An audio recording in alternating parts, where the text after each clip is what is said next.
It's Sybil Wilkes with what you need to know. Today is Wednesday, getting over that hump on the first day of winter. It's December 21st, 2022. Number 1. Monday night, Tuesday morning, congressional negotiators released an almost $1.7 trillion deal to keep the country funded and avert a government shutdown. If approved, which many think it will, the $1.66 trillion budget will fund the government through the next fiscal year, September 30th, 2023. Among the top funded government departments or programs, a large increase of $858 billion in defense spending, which features $40 billion in aid to Ukraine.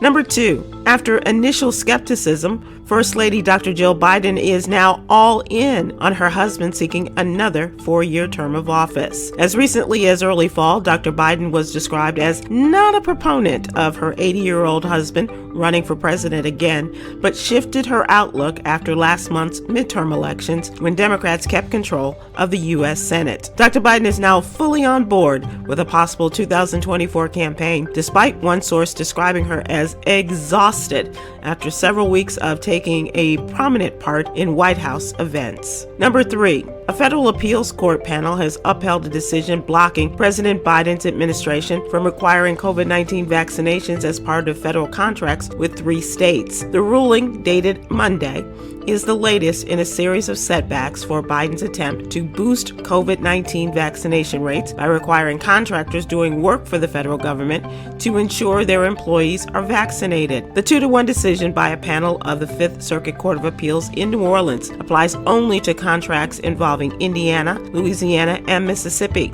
but the mandate has been blocked or partially blocked in half the states as a result of multiple lawsuits. Number 4, Devontae Lewis became the first openly LGBTQ person ever elected to a state-level office in Louisiana. He's also the first openly LGBTQ black person elected in state history. Mr. Lewis defeated 3-term incumbent Lambert Boisier III, a black Democrat from New Orleans. The Associated Press called the race for Lewis, with votes still being counted, Saturday night. The number of LGBTQ people holding elected office in the country has surged over the past 5 years, but Louisiana has largely been left out of that trend until now. Number 5, the family and friends of Darian Boone are seeking the help of the public to find their loved one.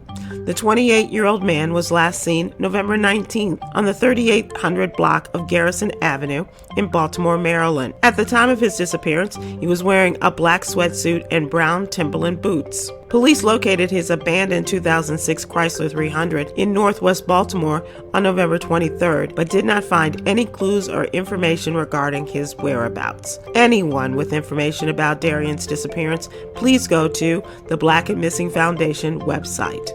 Here's your daily inspiration from Yogi's Jewels. Choose to be the peace in a world of chaos. Inhale peace. Exhale chaos. Let's keep doing that. Join me today live on YouTube and Facebook at 7 p.m. Eastern, 6 p.m. Central with the return of Sybil's Book Club featuring author Derek Barnes. I think you're really going to like this one. To subscribe to my free daily newsletter, please visit SybilWilkes.com. Be informed, be empowered.